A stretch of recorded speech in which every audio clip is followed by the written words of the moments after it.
നിങ്ങളൊരു മനുഷ്യനായതുകൊണ്ട് മാത്രം വലിയവനാകൂല. കുറച്ച് മനസാക്ഷി വേണം.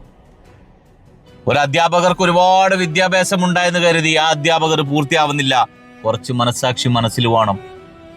മനസാക്ഷി മരിച്ച അധ്യാപകരെ നമ്മൾ എങ്ങനെയാണോ അധ്യാപകരെന്ന് വിളിക്കുക?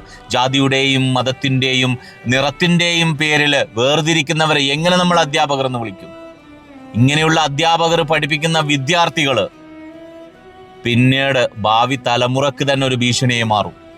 കാരണം ഇവരുടെ മനസ്സിലുള്ള വിഷമാണ് ആ വിദ്യാർത്ഥികളിലേക്ക് കുത്തിക്കയറ്റി കൊടുക്കുന്നത്.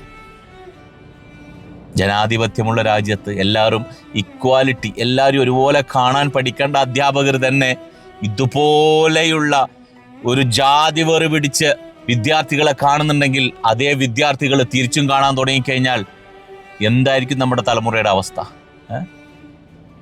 ഇന്ത്യയിൽ പല വാർത്തകളും നമ്മൾ കേട്ടിട്ടുണ്ട്. പല കൊലയും അതുപോലെ തന്നെ പല തരത്തിലും നമ്മൾ ഇഷ്ടപ്പെടാത്ത പല വാർത്തകൾ കേൾക്കുമ്പോഴും നമ്മൾ മനസ്സുകൊണ്ട് പറയും അതൊക്കെ അങ്ങല്ലേന്ന്.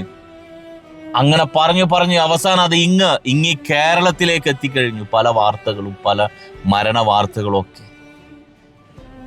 ഇപ്പം നമ്മൾ ഇതിന് പ്രതികരിച്ചില്ലെങ്കിൽ പിന്നെ നമ്മൾ പ്രതികരിക്കേണ്ട ഒരു ആവശ്യമില്ല. കാരണം അവിടെ പ്രതികരിക്കാനുള്ള അവസരം ഉണ്ടാവില്ല, പ്രതികരിക്കാനുള്ള ഒരു വോയിസും നമുക്ക് ഉണ്ടാവത്തില്ല.